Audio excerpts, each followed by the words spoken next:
Hello मेरे प्यारे बच्चों, कैसे हो आप सब लोग। आई होप सब मस्त हैं, जबरदस्त हैं। A very warm welcome to CMA inter audit fast track batch, जहां हमने यूनिट 8 लास्ट सेशन में चालू किया था और आज कर देंगे खत्म।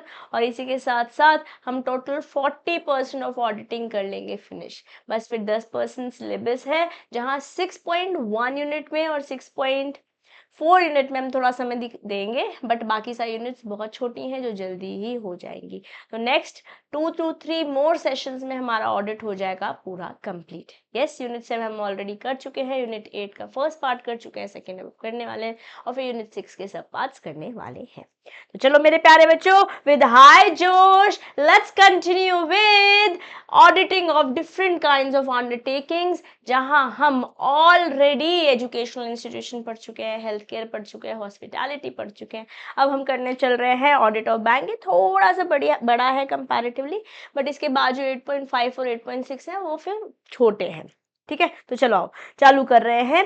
इंपॉर्टेंस क्या है बैंकिंग सेक्टर की इकोनॉमी में। हम समझते हैं banking is the backbone of a nation.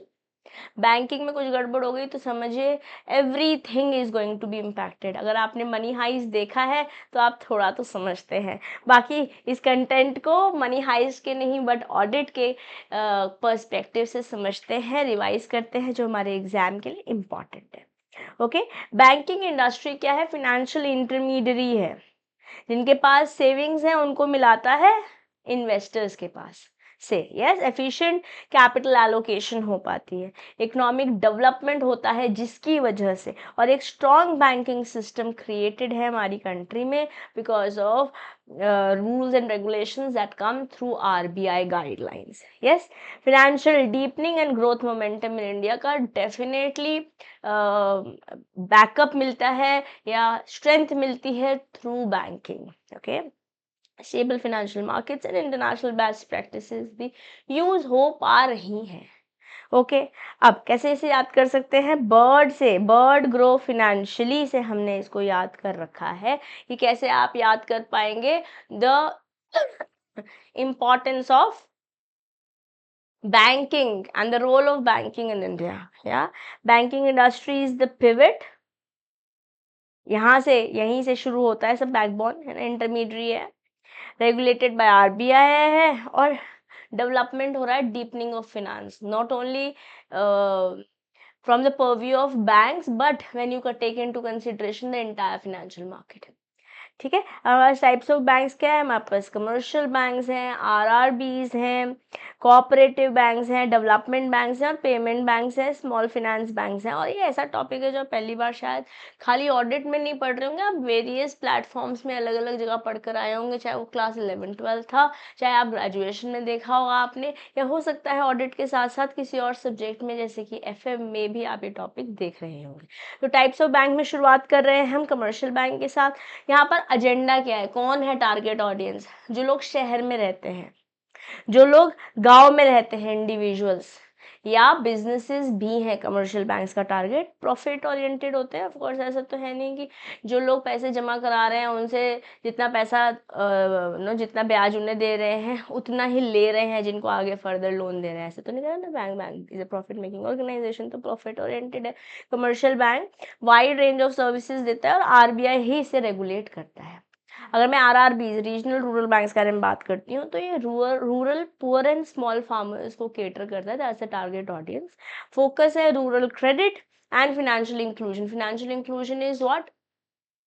जैसे आपने देखा होगा या समझते होंगे कि poverty is a cycle that can only be broken if through education. इसलिए तो बोलते हैं ना, पढ़ेगा इंडिया तभी तो बढ़ेगा इंडिया। अब समझिए, अगर किसी के पापा के पास पैसे नहीं है और उसके बच्चे को पढ़ना है तो कैसे पढ़े? पैसे तो है नहीं। जो असेंशियल एजुकेशन है वो तो मिल रही है 6 to 14 ईयर्स तक, या 15 ईयर्स तक, जो गवर्नमेंट फ्री मील्स एक्सेट्रा के थ्रू दे रही है। But what about higher education? वहाँ पे तो पैसे लगेंगे। अब पैसे तो है नहीं, तो ऐसी सिचुएशन से उभरने के लिए जिन लोगों को फिनेंशियली लिटरेसी नहीं है तो पहले उन्हें फिनेंशियली लिटरेट करेंगे, फिर फिनेंशियली इंक्लूड भी करेंगे थ्रू वेरियस योजनाज and schemes coming from government कि आप हमारे से उधार लो, अभी के लिए बच्चा पैसा कमाएगा, कमाएगा वापस दे देगा। है ना, तो फिनेंशियली इंक्लूड कर रहे हैं।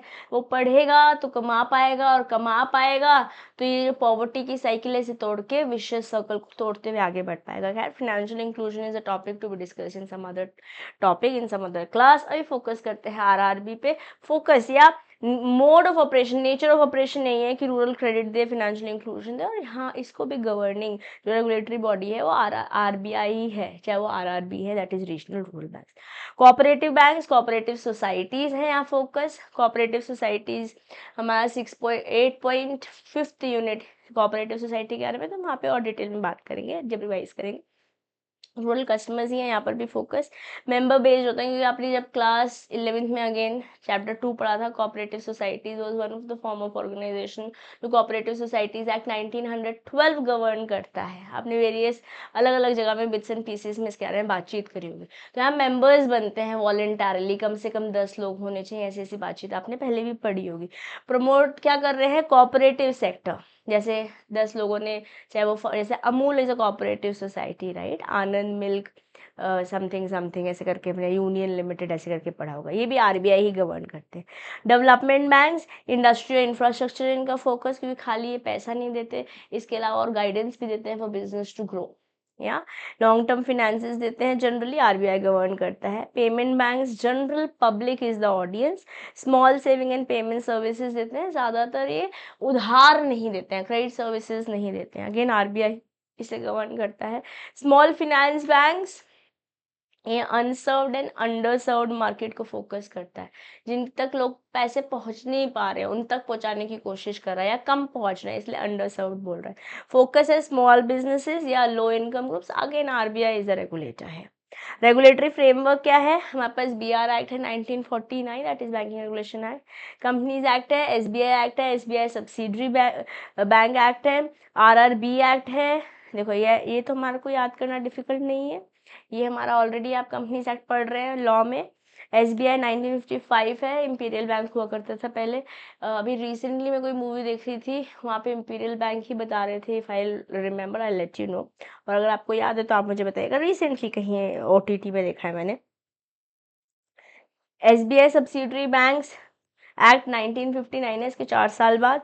आरआरबी 1976 है। अगर फ्यूचर में आप बैंकिंग सेक्टर में जॉब करते हैं तो फिर सब तो वापस काम आने वाला है।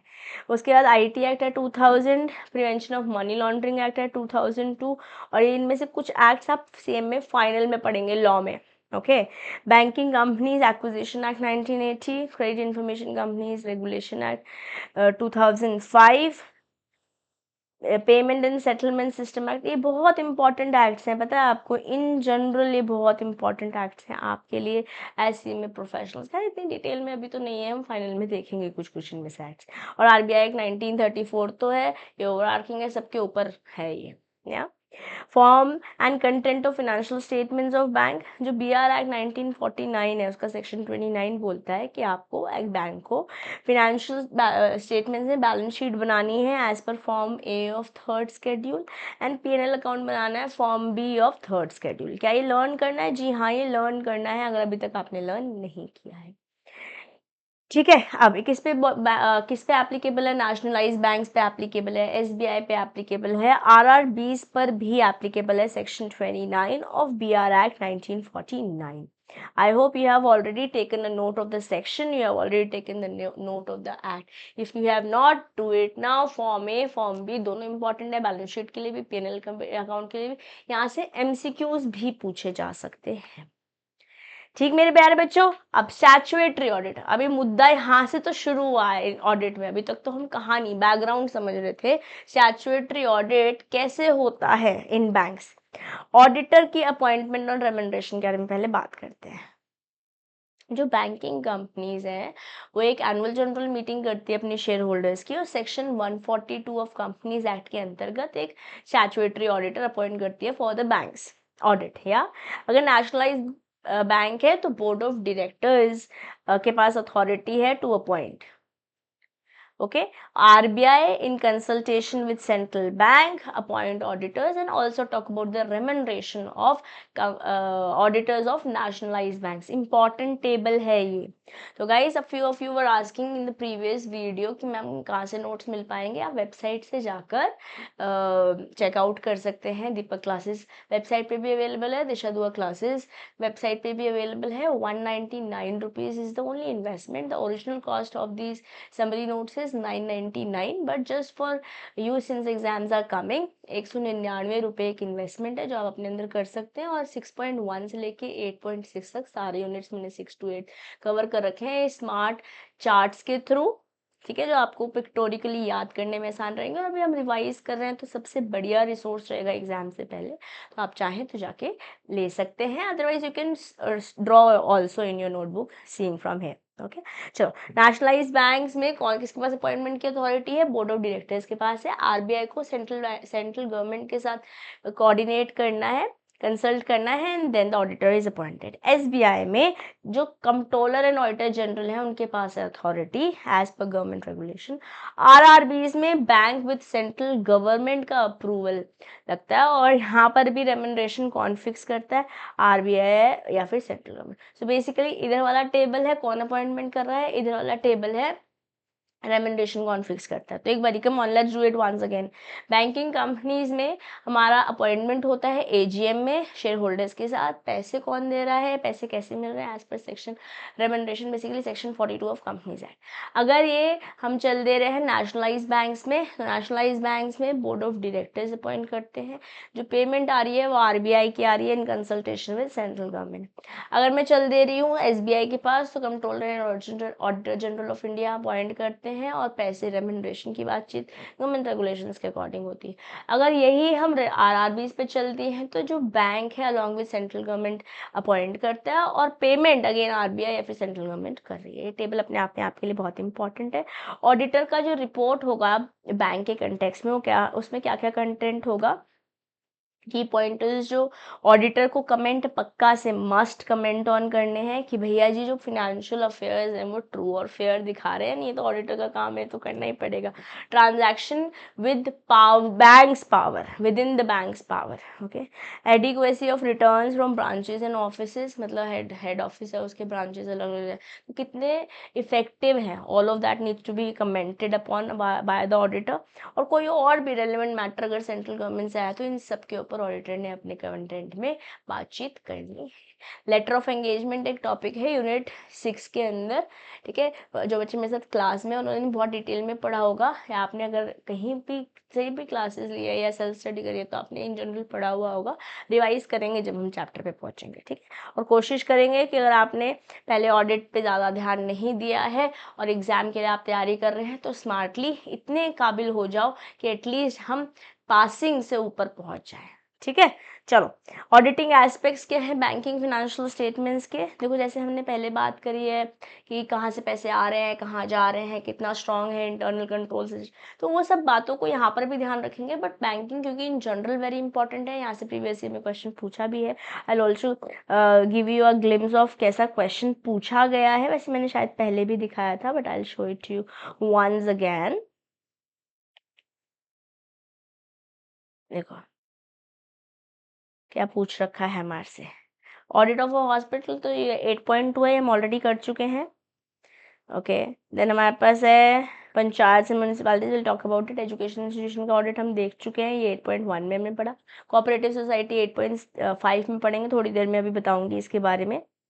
Okay, responsibility of joint auditors, impact क्या होने वाला है ऑडिट प्रोसीजर का, all of that. Audit of hospital फिर से पूछा हुआ है. ओके, बैंक के बारे में भी रिसेंट एग्जाम में क्वेश्चन पूछा गया है. Okay, I was solving a question paper recent time का. I will also be bringing a session for you guys very soon about the recent 2 question papers that have come, ताकि आपको थोड़ा सा idea लगे कि अच्छा एग्जाम में ऐसे क्वेश्चन पर्टिकुलरली रिसेंट ट्रेंड में ऐसे आ रहे हैं. खैर, आप इंटरनल कंट्रोल चेक करेंगे जब बैंक का ऑडिट हो रहा होगा. डॉक्यूमेंट्स रिव्यू करेंगे, स्क्रूटनाइज करेंगे कि कोई पैसे जब देने की डेट थी उससे ऊपर हो गया, बेसिकली ओवर ड्यू हो गया है, और उसको कैसे रिकवर करने वाले हैं. बैंक पैसे कैसे कमाता है, उनके लिए असेट्स तो लोन ही है ना, जो लोन दे रहे हैं वहां से तो ब्याज पे पैसे आ रहे हैं. अब किसी को पैसे दिए और उसने नहीं दिए वापस तो उसका रिकवरी स्कीम भी ऑडिटर देखेगा, जिसे हम बोलते हैं एनपीए। ये बैंक के असेट तो नॉन परफॉर्मिंग हो गया, है ना। असेट क्या होता है? जो मुनाफा देता है। बैंक के लिए मुनाफा कौन होगा? जो लोन है, उसी से मुनाफा कमाता है ना, तो वही असेट हुआ। जब असेट परफॉर्म करना बंद कर दे रहा है, ओवरड्यू हो जा रहा है, तो कैसे रिकवर करने वाले हैं? कैश इन हैंड वेरीफाई करेगा। तो सोचो क्या क्या कर रहा है ऑडिटर। ऑडिटर पहले इंटरनल कंट्रोल देख रहा है कितना स्ट्रांग है, डॉक्यूमेंट्स रिव्यू करेगा, बिकॉज कॉन्स्टिट्यूशन तो जानना ही है ना कि कैसे चल रहा है बैंक, और बेसिकली एक्ट के बारे में भी पता होना पड़ेगा, इसलिए हमारे सिलेबस में भी है, because we do concurrent audit. Yes, as auditors, as CMAs हमारे पास पावर है। ओके आप जैसे मैंने बताया रिकवरी स्कीम एंड सेक्टर देखोगे, कैश इन हैंड देखोगे, फिजिकली वेरीफाई करोगे। खैर यहाँ पे बैंक्स भी बहुत स्ट्रांगली पूरा प्रोसेस फॉलो करते हैं। Okay foreign currency valuation check करोगे, because dollar and currencies keep dancing, fluctuation चलता है। बैलेंस देखोगे आरबीआई के साथ। आरबीआई में आपने कैश रिजर्व रेशियो CRR पढ़ा होगा कि 18% जो है आपका टोटल लिक्विड का कैश एंड कैश इक्विवेलेंट जमा करना होता है आरबीआई के पास। SLR पढ़ा होगा, सैचुरेटरी लिक्विडिटी रेशियो। मैं उतनी डिटेल में नहीं जा रही हूँ, but this is how it happens, right. Verify करेंगे आरबीआई के सर्टिफिकेट्स, कंफर्म करेंगे लेजर बैलेंस, क्योंकि अमाउंट जो आरबीआई की गाइडलाइंस है, BR एक्ट बोल रहा है, आरबीआई एक्ट बोल रहा है, उसके साथ आपको कंफर्म होना पड़ेगा, इसलिए हमने पीछे इतने सारे एक्ट्स को भी देखा है। बैलेंस देखोगे, बाकी बैंक्स के पास हो सकता है आपने कॉल मनी दे रखी हो किसी को, तो 14 डेज वाला प्रिंसिपल। अब आई डोंट रिमेंबर, मैंने कैपिटल मार्केट एक सब्जेक्ट हुआ करता था हमारा CMA फाइनल में, ठीक है। इंटर में भी आपने बिट्स एंड पीसेस में, आई एम श्योर FM में पढ़ा होगा। बाकी और ज़्यादा पढ़ेंगे ऐसे इंस्ट्रूमेंट्स के बारे में, तो एग्जाम में भी आया था, CMA फाइनल में मेरे एग्जाम में आया था। फर्स्ट पेपर हुआ करता था कैपिटल मार्केट कुछ करके, अभी पेपर का नाम मुझे याद नहीं है। First paper as in paper number 14 हुआ करता था, if I am correct. Okay moving forward, other bank को अगर कोई पैसे दे रखे तो उसके इंस्पेक्ट करोगे, रिकन्सिलेशन स्टेटमेंट एग्जामिन करोगे, लार्जर ट्रांजैक्शन जो बड़ी, जिनका हैवी इम्पैक्ट होने वाला है ऑर्गेनाइजेशन। फॉरेन बैलेंसेस चेक करोगे, money at call and short notice, call and short put, ये सब बातें अगेन आप FM में कर रहे होंगे। चेक ऑथराइजेशन सिस्टम प्रॉपर, ऐसा नहीं हुआ कि बैंकिंग चैनल बाहर से कुछ चल रहा हो, जैसे अभी आपने एक रिसेंट स्कैम देखा होगा, लकी भास्कर, नेटफ्लिक्स पे। नहीं देखा तो जाके देखने मत लग जाना कि मैम ने बोला है चलो देख के आते हैं, अभी मेरे पास टाइम नहीं है वेस्ट करने का, पेपर दे दो उसके बाद देख लेना। ओके वहां पर क्या कर रहा था ये बंदा, एम्प्लॉई था बैंक का, जिन लोग के आज लोन नहीं ले पा रहे, जिनको लोन नहीं मिलता था, तो बैंक से कैश ट्रांजैक्शंस करता था ना ऐसे, तो वहाँ से बहुत भयंकर भयंकर सिस्टम चल रहा था, ठीक है। पैसे उसको शेयर मार्केट में इन्वेस्ट करने थे, it was a proper scam that had happened. Now moving forward, check authorisation system check करोगे, इंश्योर करोगे प्रॉपर क्लासिफिकेशन हो रहा है लोन का, क्योंकि IRDA rules income expenses asset liabilities, तो ये asset liability income and expenses करके हमारे पास क्लासिफिकेशन होती है एज पर RBI एक्ट, वो करना होता है। क्लासिफिकेशन ऑफ लोन प्रॉपरली होना पड़ेगा, मतलब लेट्स से 90 डेज से ज़्यादा हो गया, किसी ने उधार दिया था वापस नहीं दिया, उसके बाद क्लासीफाई होता है NPA। Again all of this information is not needed here, but in your brain all of this information should be clear, so that you get to know कि खाली रट्टा नहीं लगा रहे हैं। मतलब क्या होता है, क्लासिफिकेशन करना पड़ता है लोन का, 90 दिन से ज़्यादा हुआ है तभी NPA कर पाएंगे, बट लेट्स से 30 ही दिन पुराना हुआ है, पैसे नहीं आए थे, 1 जून को आने थे बट 1 जुलाई हो चुके हैं, तो इसको SMA 0 में डाल देते हैं, स्पेशल मेंशन अकाउंट 0 में डाल देते हैं, फिर ऐसे SMA 1 में डाल देते हैं, फिर 2 में डाल देते हैं। How do I know all of this? Because I have cleared certain examinations, और RBI के बारे में थोड़ी बहुत बातचीत हमारे सिलेबस में फाइनल में भी है, but I also teach to banking students, तो वहाँ पे मुझे पर्टिकुलरली एक्चुअली पता है ऑन द ग्राउंड कैसे होता है, तो just sharing my knowledge with you about know the book, the content that is given in the book. खैर प्रॉपर क्लासिफिकेशन चेक करोगे एज एन ऑडिटर का ये सारा काम है, या फिक्स एंड अदर एसेट्स देखो, जैसे एसेट्स एंड लायबिलिटीज बाकी तीनों में ऊपर देखिए, वैसे यहाँ पर भी देखोगे। वेरीफाई करोगे ओनरशिप, अकाउंटिंग चेक करोगे, अपने असेट सेल्स, रीवैल्यूएशन, इंश्योर करोगे कि जो लॉ बोल रहा है वो सारा कुछ फुलफिल हो रहा है। बोरोइंग्स चेक करोगे, confirm proper disclosure, verify interest rate अगर RBI की तरफ से पर्टिकुलरली दे रखा है इससे नीचे नहीं जा सकती, तो उसके नीचे कैसे चले गए आप, क्योंकि अब तो खैर डीरेगुलराइज्ड है बैंकिंग सिस्टम में रेट जो है, बट बेसिक मिनिमम बता रखा है, इससे नीचे नहीं जा सकते, तो वो चेकिंग होंगी। कैलकुलेशंस भी हो सकता है जब सैंपल चेकिंग कर रहे हो कि अमाउंट ठीक आ रहा है या अगेन यहाँ पे भी कुछ गड़बड़ घोटाला कर रखा। अब बैंक है तो deposits also is a very important consideration to be checked upon by the auditor. तो चेक करेंगे इंटरेस्ट अक्रूवल ट्रीटमेंट, डिटेक्ट करोगे करोगे कि कहीं किसी ने कोई विंडो ड्रेसिंग तो नहीं हो रखी। कैपिटल चेक करोगे, ओपनिंग बैलेंस चेंजेस, क्योंकि इतना ज़्यादा कैश का ट्रांजैक्शन हो रहा है, तो हर एक बैंक में जब बैंक खुलता है तो तब at the beginning of the day certain transactions होती है, at the end of the day certain transactions होती है, तो मैचिंग करना पड़ेगा। या verify government contribution in case it is happening. आप रिजर्व्स एंड सरप्लस रिव्यू करोगे as an auditor, transactions and appropriations ensure करोगे फॉरेन ब्रांच भी कंप्लाई कर रहा है। Bills payable evaluate, again internal control check करना पड़ेगा आपको, चेक करने पड़ेंगे draft, transaction procedures, contingent liabilities important, या वेरीफाई करोगे, आइडेंटिफाई करोगे, वैल्यूएट करोगे। ओके, इंटरनल कंट्रोल और डॉक्यूमेंटेशन यहाँ पर भी देखोगे कि कंटिंजेंट बोल रहे हैं, बट अगर हो गई तो उसका प्रोविजन करना पड़ेगा accordingly. Bills for collection, examine bills, registers, ये पेएबल था ऊपर, अभी हमने कलेक्शन भी देख लिया, कहाँ से आ रहा है कहाँ को जा रहा है दोनों देखोगे ना, बैलेंस शीट्स वेरीफाई करोगे, पोस्ट बैलेंस, ट्रेजरी ऑपरेशंस, क्योंकि फॉरेक्स और डेरिवेटिव पे काम करता है बैंक, रिस्क असेसमेंट देखोगे, control and financial statement verification भी करोगे। तो दिस इज ऑफ कोर्स ये एक ऐसा टॉपिक है जहाँ आपको एफर्ट लगेगा, सबसे ज़्यादा एफर्ट ऑडिट के बैंक में ही लगेगा, बाकी मैंने आपको पीछे भी याद कराया, आगे भी ऑलमोस्ट मैं एनालॉजीज के साथ आपको चीज़ें याद करा दूंगी, बट ये एक टॉपिक है जिसमें आपको समय ज़रूर देना पड़ेगा पोस्ट द सेशन। तो अगर आप वीडियो को पॉज करके ये कंटेंट लिखना चाहते हो लिख लीजिए, अगर आपके पास नोट्स ऑलरेडी हैं तो yes go ahead and avail the notes, ठीक है, आप नोट्स में आराम से रिवाइज कर पाओगे। चलिए अब इसके बाद 8.4 तो हुआ done, let's go to 8.5, audit of cooperative society, very easy. Okay, cooperative tree समझते हैं, है ना, कोऑपरेटिव सोसाइटी क्या है। कोऑपरेटिव सोसाइटी में वॉलंटरी मेंबरशिप होती है, लोग कॉमन इंटरेस्ट के लिए काम करते हैं, जैसे हाउसिंग कोऑपरेटिव सोसाइटी हो सकता है, बैंकिंग कोऑपरेटिव सोसाइटी हो सकता है, फार्मर्स कोऑपरेटिव सोसाइटी हो सकता है, yes it could be various cooperative societies that can be formed.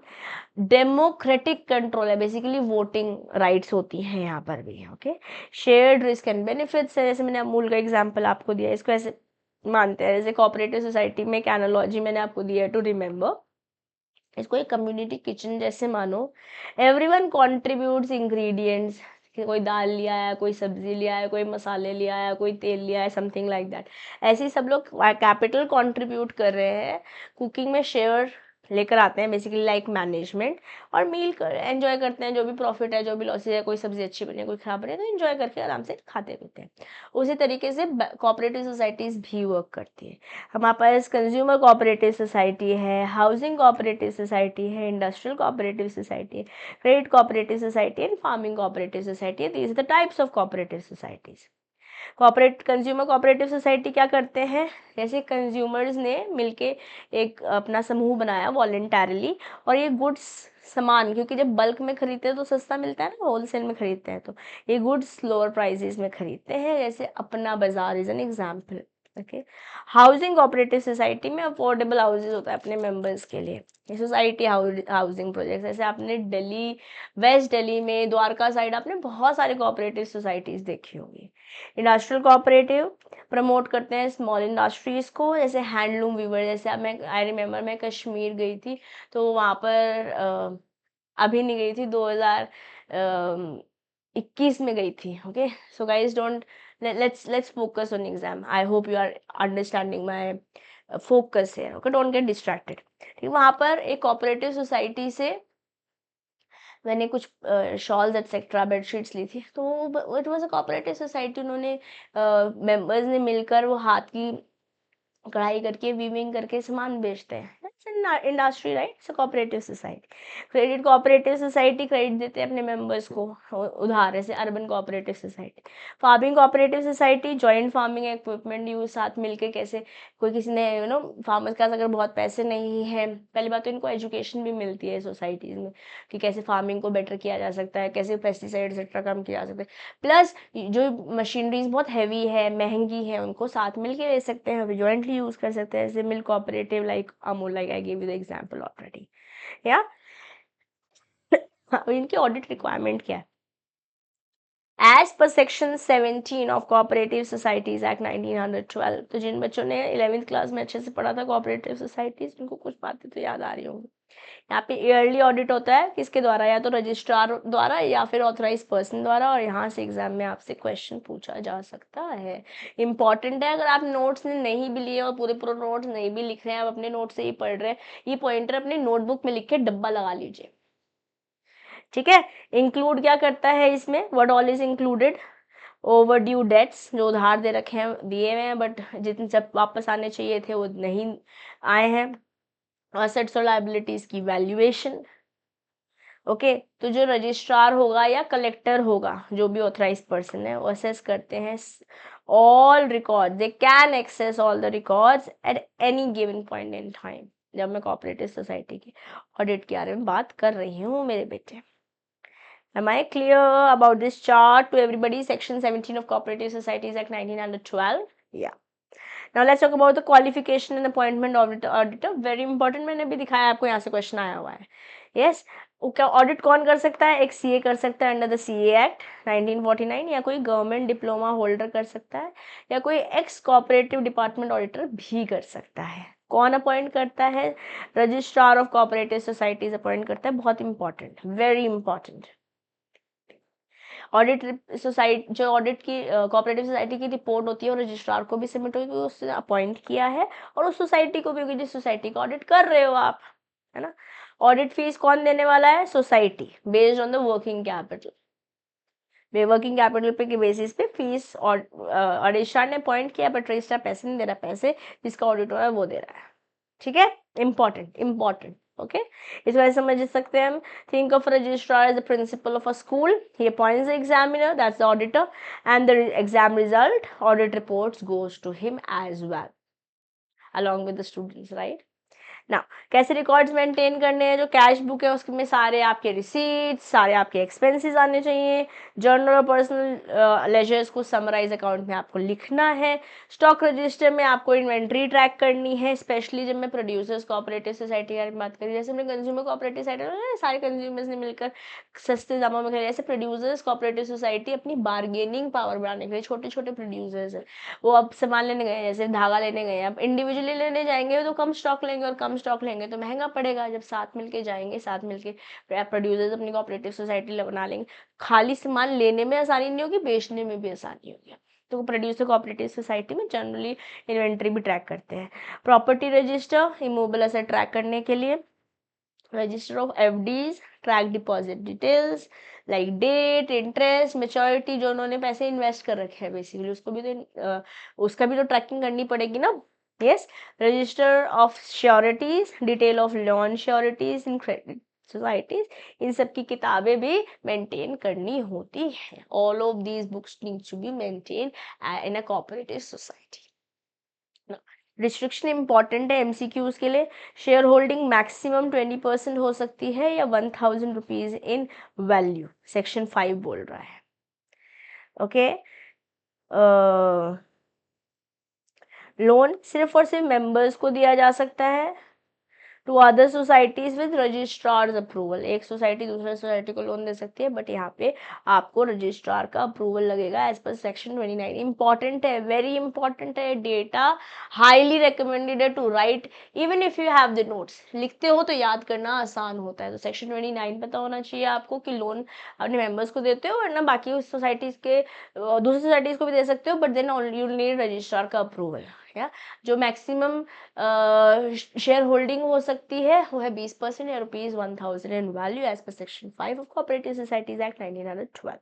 Borrowing अब मेंबर से अलाउड है, नॉन मेंबरशिप अलाउड है, बट जैसे एओए होता है ना हमारे पास कंपनीज एक्ट में, ऐसे यहाँ पे बाय रूल्स, बाय रूल्स या लॉज बोल सकते हैं, बाय लॉज के अकॉर्डिंग जैसे पॉलिसी है वैसे as per the bylaws. Okay.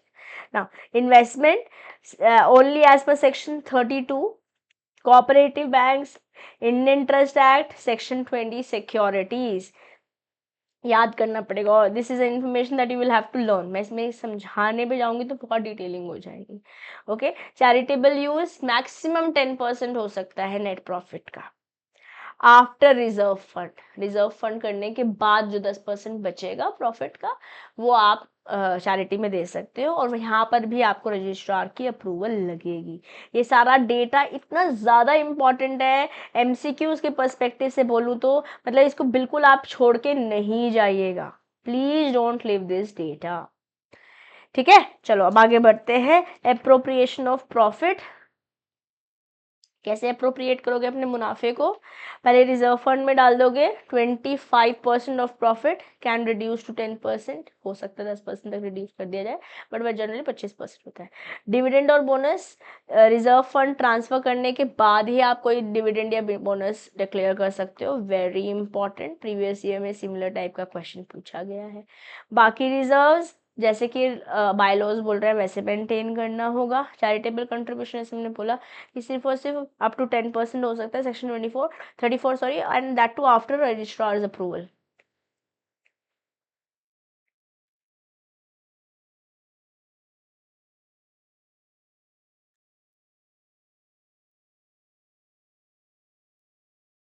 ठीक है, इंपॉर्टेंट। अब ऑडिटर की ड्यूटीज क्या है? कंप्लायंस देखे, बायलॉज देखेगा ना, जैसे हमने पीछे समझा था कॉन्स्टिट्यूशन इस तरीके से, कॉन्स्टिट्यूशन समझेगा, मेंबर रजिस्टर चेक करेगा, इंडिविजुअल शेयर होल्डिंग किसकी है, इंटरनल कंट्रोल समझेगा क्योंकि क्या स्ट्रेंथ है क्या वीकनेसेस है, अकॉर्डिंगली अपना ऑडिट का प्रोसीजर डिजाइन करेगा ऑडिटर। इनकम क्या आ रही है, एक्सपेंसेस क्या हो रहा है। अगेन ये यहाँ पे हम सिमिलर बातें कर रहे हैं जैसे हमने 8.1, 8.2, 8.3 में करी है। 8.4 में थोड़ा ज्यादा याद करने का थोड़ा ज्यादा काम है। ठीक है, इसमें कोई दो राय नहीं है। अप्रूवल चेक करोगे, अगर एक्सपेंडिचर के अप्रूवल था इस पैसे को खर्च करने के लिए, बजट था उतना जितना आपने एक्सपेंड कर दिया, पता चल रहा है बजट मिला था 10,000 रुपये का, आपने 12,000 रुपये खर्च कर दिए party, that should not happen, है ना। इनकम में सारे इनकम देखोगे, डॉक्यूमेंट्री एविडेंसेस देखोगे, memos, loan agreements, all of that. Over due debts classify करोगे 6 महीने से लेकर 5+ ईयर्स, अगर कोई ओवर ड्यू हो रखा है, पैसे बकाया जो देनदारी है। असेस रिकवरेबिलिटी की पैसे वापस आ पाएंगे क्या, उसके असेसिबिलिटी चेक करोगे। बैड डेट चेक करोगे, अलग से specially in case of credit cooperative societies. Right of only after committees approval, की पैसे तो आने ही नहीं वाले, लॉस जैसे राइट ऑफ कर दो इसको। ठीक है, और ऑडिटर का सर्टिफिकेशन भी लगेगा। और बहुत इंपॉर्टेंट डेटा यहाँ पर जस्ट अभी मैंने आपके साथ शेयर किया, specially again from MCQ perspective. और पूरा का पूरा ये ऑडिटर की ड्यूटी है, ये सारी ड्यूटी है मेरे प्यारे बच्चों। मैं कोऑपरेटिव सोसाइटी की बात करती हूँ। और over due interest, credited to over due interest reserve, not to interest account. ध्यान से मेरे प्यारे बच्चों, आप कहाँ पे इसको डालते हो? ओवर ड्यू इंटरेस्ट अकाउंट में डालते हो, इंटरेस्ट अकाउंट में नहीं डाल दोगे अगर ओवर ड्यू इंटरेस्ट है। कैसे याद कर सकते हो? कोऑपरेटिव सोसाइटी को पॉटलक मील जैसे मान लो सब लोगों ने अपने अपने कुछ कुछ खाना लेकर आए ना, every bring something and shares equally. अब रजिस्ट्रार के रोल को प्रिंसिपल जैसे हमने मान लिया है, जो डिसिप्लिन भी देख रहा है, एग्जाम भी देख रहा है, बेसिकली ऑडिटर अपॉइंट कर रहा है और उसका रिपोर्ट भी मिल रही है। शेयर होल्डर रिस्ट्रिक्शन, जितनी उनकी वोटिंग कैप है उतना ही, no one dominates the election, democratic बोल रहे हैं इसलिए। Investment restriction, like a parent allow spending only on safe and listed items, यहाँ पर रिस्ट्रिक्शंस है ना, जैसे बायलॉज बोल रहे हैं वैसे ही। ओके, रिजर्व फंड ट्रांसफर, इसको आप मान सकते हैं pocket money, like saving pocket money before spending on games and snacks. तो जो रिजर्व्स हैं पहले उसमें डालना पड़ेगा, उसके बाद खर्चे कर सकते हो, डिविडेंड या बोनस डाल सकते हो। 25% हमने बोला, और 10% तक रिड्यूस किया जा सकता है under certain circumstance.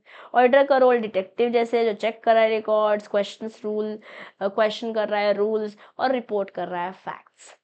Okay, so I hope this is also good. 8.5 is done. Let's go to the last, that is 8.6, audit of local government.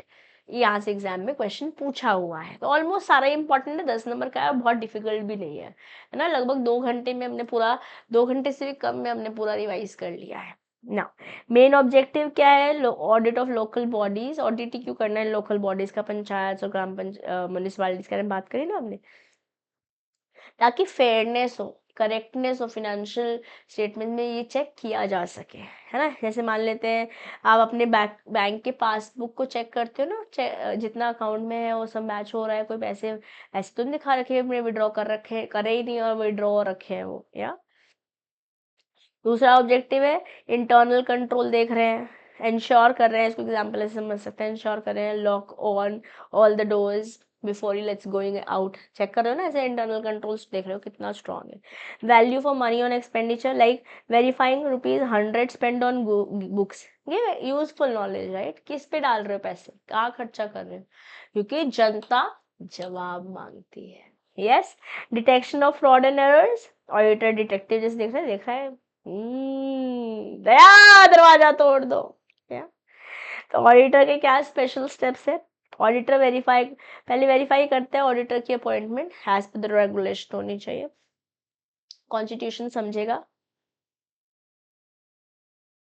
Internal control को असेस करेगा, ये तो कहा ना फाइनेंशियल कंट्रोल जो अपने रूल समझे, मिनट्स चेक करे। देखो अब फर्स्ट 2 चैप्टर्स याद है, बहुत डिफिकल्ट चैप्टर नहीं है, one of the easiest chapters है। रिव्यू करेगा वाई स्कीम वाइज ग्रांट, क्योंकि सरकार इन्वॉल्व हो गई ना, इसलिए ग्रांट्स के थ्रू पैसे आ रहे होंगे अलग अलग योजना, अलग अलग स्कीम में, वो कैसे यूटिलाइज हो रहा है, पता चल रहा है पैसे आए थे फॉर सम किसान योजना, और आपने ग्रामीण यूथ में पैसे डाल दिए, युवा में पैसे डाल दिए, you can't do that, right. Investigate fraud prone area, जैसे आपने रेवेन्यू कलेक्शन करा, लेबर में उनको दिहाड़ी एलोकेट हो रखी है ₹1000 बट आप 800-800 दे रहे हो, प्रोविजंस को एक्चुअल एक्सपेंडिचर्स के साथ मैच करोगे as an auditor.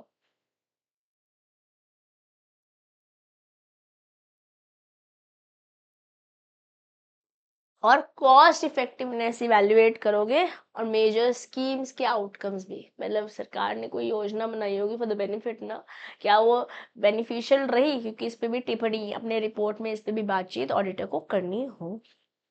So this is how it goes. I highly recommend to write this in your notebook, even if you have the notes. Pause the video, write it. Okay? चलो, functions of local bodies. Function area क्या है, general administration, urban local bodies yes, rural local bodies yes, revenue collection urban local bodies में है, but rural में जो ग्रामीण वाली side है वहां पे कहीं ना कहीं लिमिटेड है रेवेन्यू कलेक्शन। एजुकेशन दोनों में ही है, अर्बन में भी, शहरी में भी है ना, और रूरल ग्रामीण में भी। प्रोग्राम मॉनिटरिंग ओकेजनली करते हैं, प्रोग्राम को मॉनिटर करने की रिस्पॉन्सिबिलिटी कोर है जो लोकल अथॉरिटीज है इन द रूरल एरियाज ना। इंफ्रास्ट्रक्चर डेवलपमेंट जैसे रोड्स है, पार्क्स है, सेफ वाटर सप्लाई है, या अर्बन एरिया में इंफ्रास्ट्रक्चर का ध्यान रखना है अर्बन गवर्नमेंट अथॉरिटीज को। रूरल में village level infrastructure, rural employment schemes, ये लोग जो है बेरोजगार ना हो, again I talked about financial inclusion and literacy, तो कहीं ना कहीं वहीं चल जा रहे हैं।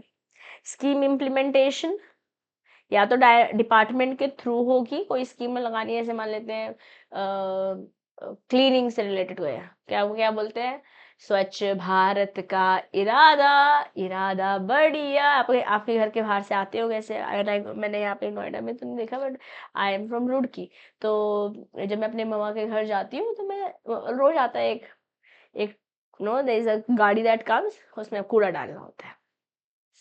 तो इस तरीके से या तो डिपार्टमेंट के साथ ऐसे मान लेते हैं,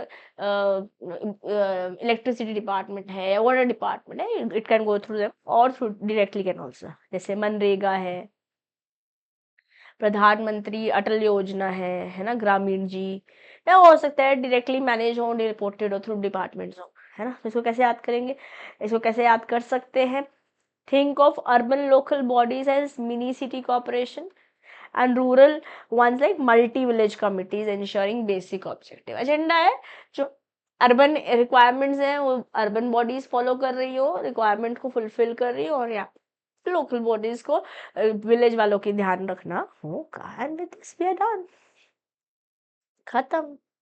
yes, function of local bodies. जो सबसे इंपॉर्टेंट है, the most important is this, that is audit steps. ये ऑडिट स्टेप सबसे ज़्यादा इंपॉर्टेंट है जब I am talking about the audit of local bodies. Okay, this is the most important. बाकी ये छोटी छोटी बातें अगर 7 नंबर का क्वेश्चन आता है तो पूरा का पूरा ही जो मैंने आपको ये पूरा टेबल फॉर्मेट दिया है, all of it is going to be very very useful for you. ये पॉइंटर्स आपको याद है, आपने 1-2 बार आंसर्स पढ़े हुए हैं, स्कैनर देखा हुआ है, या आप आराम से आंसर देकर आ पाओगे, आपने कंटेंट पढ़ा हुआ है। yes, chalo, with this guys 8.6 is done and so is unit 8। हम 30% 7 यूनिट का देख कर आए हुए, मतलब 30% एग्जाम में वहीं से आने वाला है। 7th यूनिट फिनिश कर लिया हमने, 8th यूनिट भी हमने फिनिश कर लिया जो 10% एग्जाम में वेटेज कर रहा है। अब 6th यूनिट वैसे एग्जाम के मार्क्स वाइज तो 10% ही है, बट सिलेबस थोड़ा सा ज़्यादा है 6th यूनिट में। 6.1 थोड़ा बड़ा है, 6.4 थोड़ा सा बड़ा है, तो वहाँ हम थोड़ा समय लगाएंगे, बट कोशिश करेंगे नेक्स्ट 2 to 3 यूनिट सेशंस में हम अपना ऑडिट रिवाइज कर लें। फिर एक सेशन में डेफिनेटली करूँगी आपके साथ जो है MCQs प्रैक्टिस करूँगी मैं आपके साथ, जो हमारे स्टडी मैट में दिए हुए हैं, जो हमारे पास प्रीवियस ईयर्स में आए हुए हैं। कंसोलिडेटेड वे में पढ़ेंगे, थोड़ा सा सेशन बड़ा होगा, अगर आप चाहेंगे तो हम वो सेशन लाइव भी कर सकते हैं। Do let me know in the comment box, will plan it accordingly. Okay, अभी मैं ले रही हूँ आपसे अलविदा, मिलूंगी नेक्स्ट सेशन में। Till then keep learning, keep growing. This is your friend and teacher CM Disha Dua, signing off for today. Bye bye.